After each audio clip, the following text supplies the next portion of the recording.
Well, good afternoon, everybody. This is Dave from runEVrun here in the Tomball Spring area here in Texas. It's a beautiful day. It's today's Tuesday, and been practicing social isolation for quite a while now, and was supposed to start going back to school on the 13th of April, but now it's looking like might not be going back to school until maybe the end of April, 30th. You know,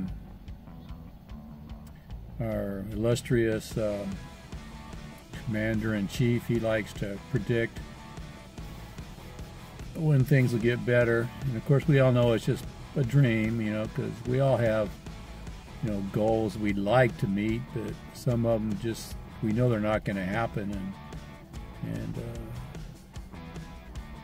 our present social isolation probably is not going to end on the 13th. Well, I know it's not going to end on the 13th, and the way things are looking, maybe not the end of April. So social isolation. A long time ago, I read a science fiction book. I forget who the author was. I don't know if it was Robert Heinlein or Andre something or other, whatever his name is. I don't know who the author was, but it's a science fiction. And anyway, he wrote a detective murder mystery novel that took place out there in the universe somewhere, out in the space on another world, and the whole world grew up in social isolation. They lived underground for the most part. They had no social interaction with anybody physically, you know, like here I am in my car here, and I have somebody else right here to my side, if I did. And that would be like pretty much, you know, seeing each other and being able to see that they're real. But in this world, people didn't really grow up that much, or if they had any kind of, you know, real social contact, it was very limited. And I don't remember why this came about, but they pretty much used things like Facebook and Instagram and Twitter, or whatever that dadgum thing's, Twitter, you know, they use things like that to communicate with each other. And I remember, I don't know if it was a movie or if it was the book, but two people wanted to have sex with each other, and so they looked at each other through the video, and then they took this pill which made them, you know, wild and crazy, we can say it like that, and that's how they had intercourse, which presents, you know, stuff. I don't even know how to put that without, you know, making this not suitable for children.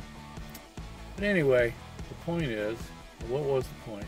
The point is that in today's, in our present situation, we seem to be kind of like in that direction, or actually in that, because it, you know, we're not supposed to really be doing any much traveling outside the home. You know, more and more states are saying stay at home, you know, to help prevent certain, you know, viruses from passing around. We all know what virus we're talking about, you know, COVID and whatever, you know, the big thing, you know, big dangerous thing, which I don't understand why some people are not talking about, you know, what's actually going on. You know, in certain videos they call it the big thing, and they won't mention it by a name. You know, I don't know what that is, and I don't know why YouTube supposedly has put some restriction on it. I don't understand that, because, you know, YouTube is today's mainstream media. Anyway, I was sitting there thinking about this. I'm thinking, well, you know, we're kind of like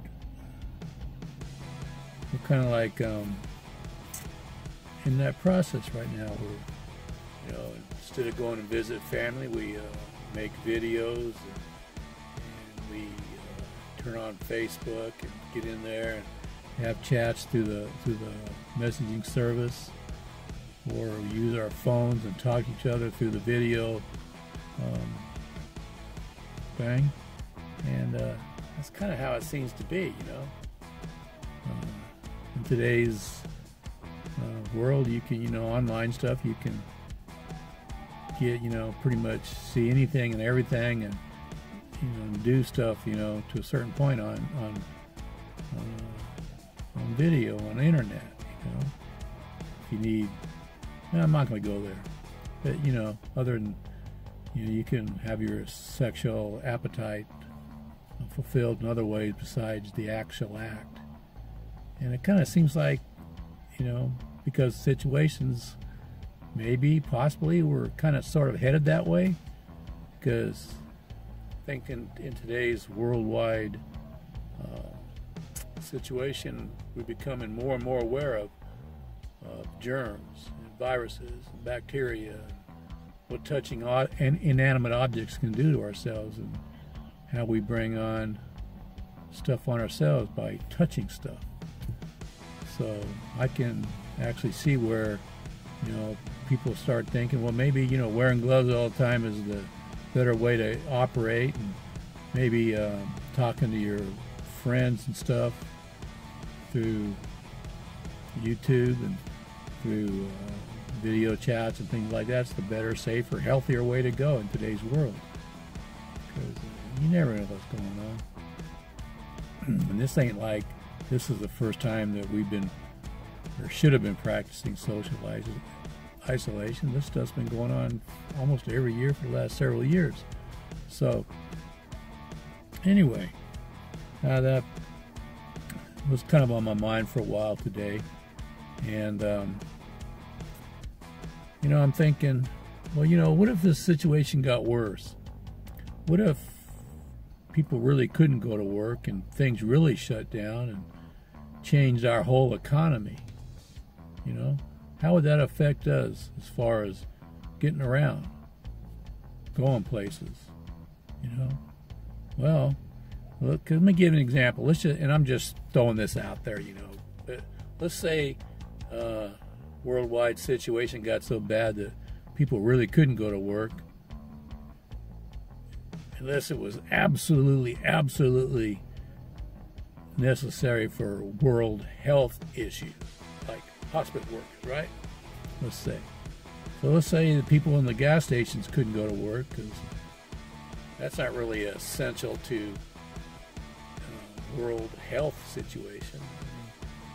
Maybe a few places here and there isolated, like the police department needs their own gas station, they have their own gas, or hospital people, you know, have to fill up at the hospital or something.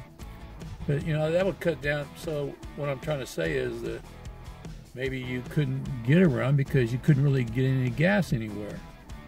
Well, think about it. What's this program all about? What are other programs all about that talk about solar issues and electric vehicles, things like that? It's about getting away from gas and oil and things like that, because we're running out of it anyway, and it's destroying our world.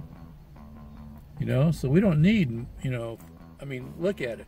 Why do you want to destroy your world with, you know, if you got one thing kind of like affecting people, like, you know, sicknesses and viruses and bacteria and things like that, that's damaging people and killing people and things like that. Why do you need more issues?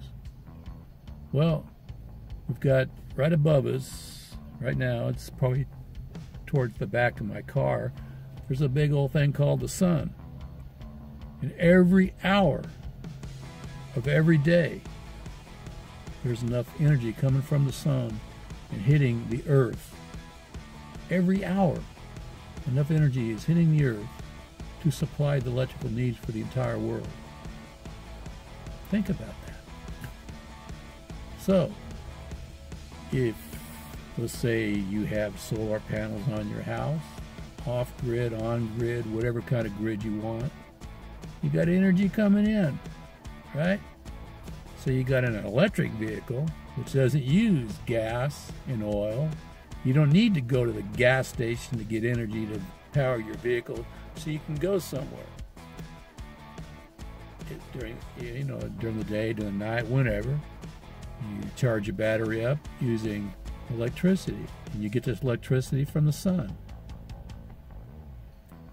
So unless the sun quits, I've said this before, and you've heard it before. If the sun ever quits working, then you and I aren't going to be around to complain or say, hey, where's my gasoline? So you can sit there and charge your car up.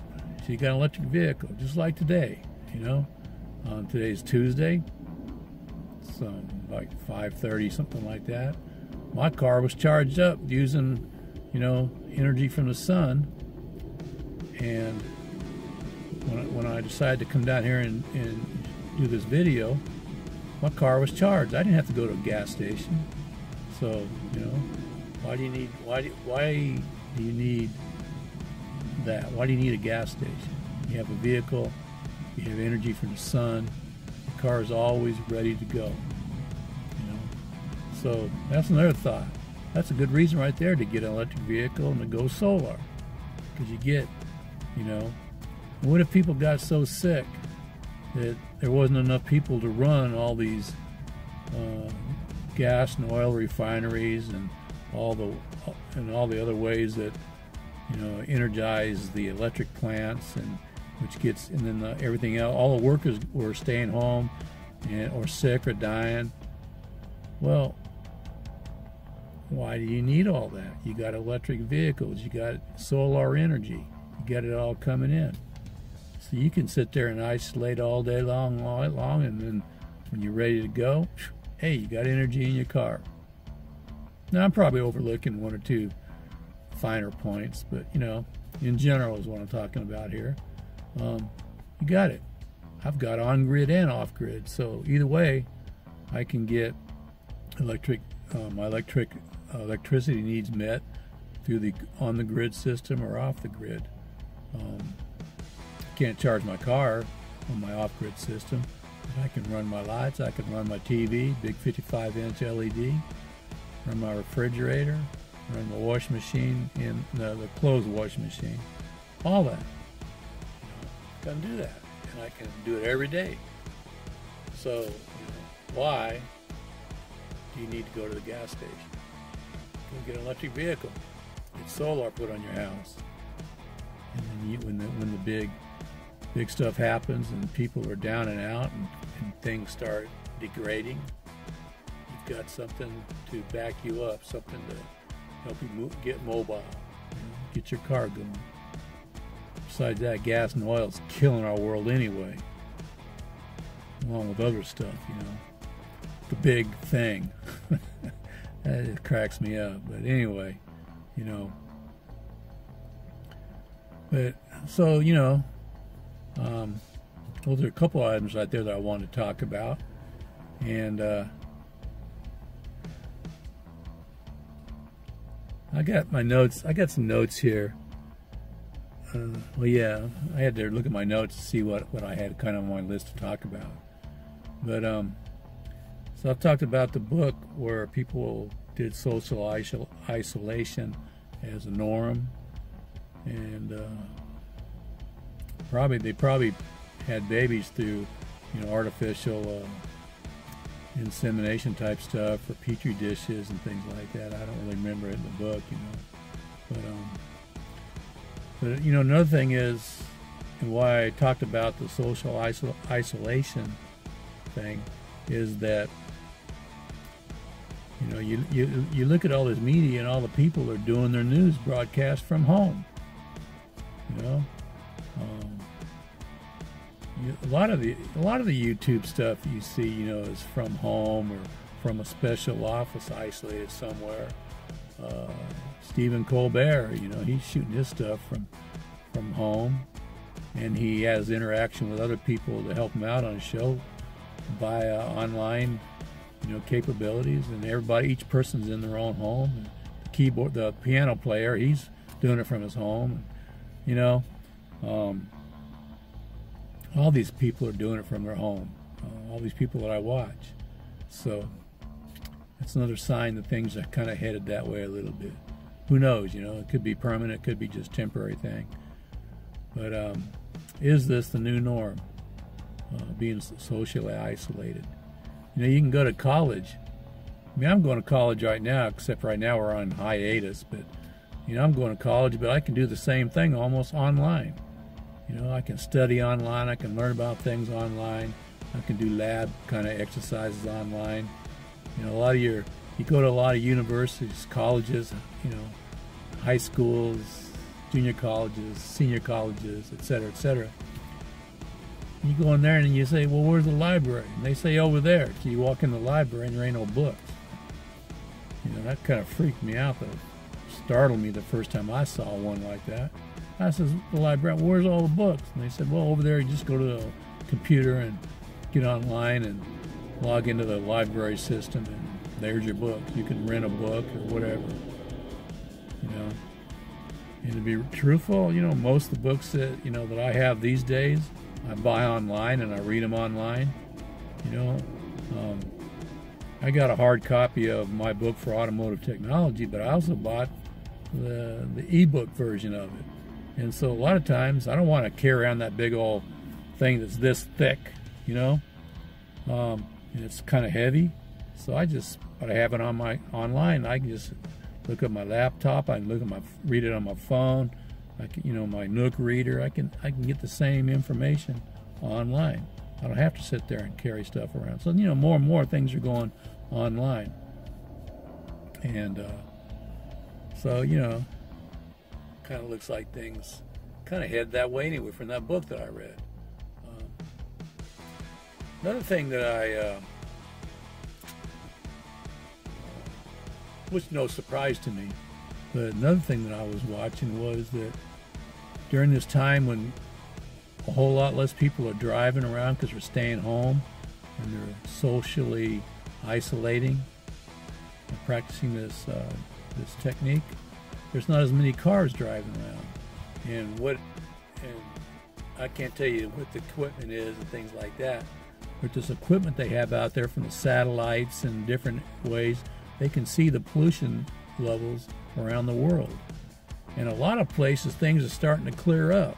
The pollution's going away, and it's a temporary thing, but it shows you that when there's nobody driving on the streets, the pollution clears up. So that tells you right there what driving gas and oil cars does. It pollutes the air. There's some areas that were like, dolphins are coming back in and fish are coming back in. And I was seeing some video about Italy, where some of the areas where where all the boats in the water aren't there and all the cars aren't driving around and polluting everything, the water's actually clearing up a little bit. A lot of videos out there to show you how this stuff's working. So anyway, when you drive electric cars, when you have solar, and you're not depending on gas and oil, it's being shown and proven right now in action that things can get better and the environment's clearing up. But right now it's only a temporary thing because you and I both know that as soon as until the vehicles switch and go from gas till there's more EVs on the road than there are gas and oil cars and trucks, etc., that when the big thing, this big situation here is cleared up and we get back to normal, then the pollution will pick up again, because everybody be out driving. So I urge you, if you haven't already gotten an electric vehicle or solar on your energy in your house, do it. Go get, take a big step for mankind and get electric vehicles whether it's used, whatever. You know, you don't need something that goes 300 and 400 miles. It's nice, but you don't need it, because most people drive less than, you know, 20 to 50 miles a day. Most people. So you don't need it. So get a used electric vehicle. It's relatively cheap, and you can do it. You know, do your part, and then talk to other people and try to convince them. You know, write your congressman, your representative, whoever.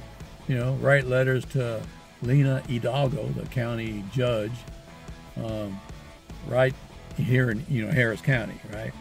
Write to Sylvester Turner, the mayor of Houston, and other places, Tomball, Spring, and all these surrounding areas. Write your people that are running stuff and say, hey, what about you all going electric? What about you buying electric vehicles? You don't need a cop riding around in this park right here in a gas vehicle that's polluting, when all of us are sitting there trying to exercise and stay healthy. You know, I watch these cop cars and in the trucks, you know, the constable and different people and the park attendants. They sit there in the right over here to my right. Not right now, but you know, a lot of times they're just sitting there and their cars are idling and the engine's going, and then just spewing out that, you know, poison into our air. And so, you know, we're trying to get healthy, yet at the same time we're breathing in this crap. You know, we don't need it. So hey, do your part, man. Go talk to your neighbor. Write a letter to somebody that's, you know, and say, hey, it's time to make a change. Because the more of us that do it, the more chances we have of making a change in the world. Some people don't care. Some people just think God's going to take care of everything. And if the world falls apart and dies, it's because God wants to do it, you know. Well, I don't believe that, and I know people that are close to me do believe that, and well, you know, it's their right to think that way.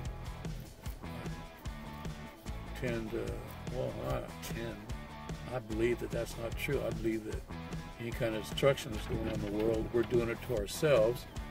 And I guess the wind's picking up and blowing my notes around here, but you know, we have to do our part. So, you know, I've got a brother that lives up in Washington State, and he rides a bicycle everywhere. You know, he does not drive a car, not because he wants to, because he has to, but you know, still, if more people rode bicycles and stuff, less cars on the road. You know.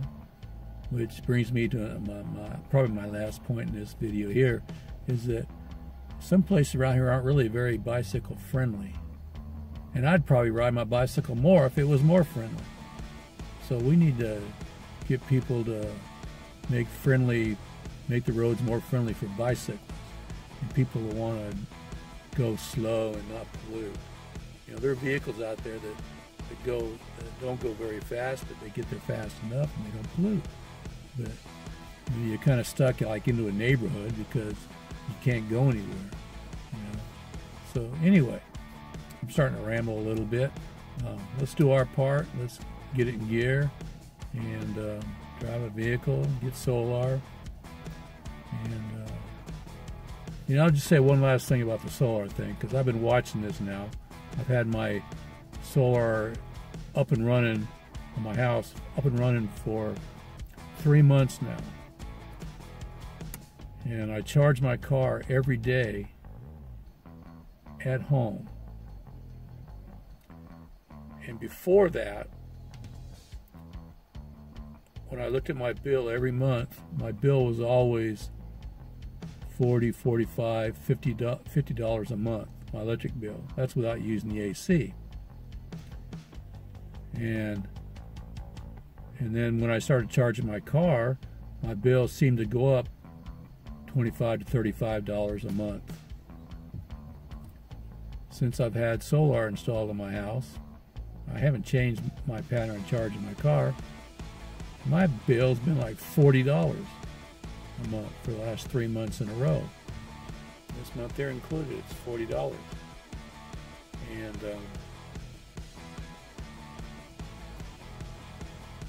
it tells me something. Solar's working in one way or another. Because normally my bill would be going up a little bit. You know, not much, but still go up a little bit. But with the solar running, it's down there like it was in the wintertime before I started charging my 2015 Nissan Leaf. Anyway, just a thought, something for you to think about. Hope y'all got something out of this video. Hope you liked it. If you liked it, give me a thumbs up. You might consider subscribing to my channel. I try to get out a video once a week, but sometimes it don't always work out that way. But you know, hey, you know, if you don't like it, give me a thumbs down and tell me why. And take a look at the links below and do with them what you want. I like to sit there and say, you know, Fully Charged is one YouTube video that's all about renewables. Really good show. And Zach and Jesse from Now You Know, another really good, reliable source. They're a lot more about Tesla, but they still cover other subjects, and they're very reliable, informative, and Transport Evolved with Nikki Gordon Bloomfield. She has some good stuff on there too, and so that's where I get a lot of my information from, a lot of my updated knowledge and everything from. But anyway, I'm starting to regress here. Hope you all got something out of the video, and just remember, run EV run. Thank you.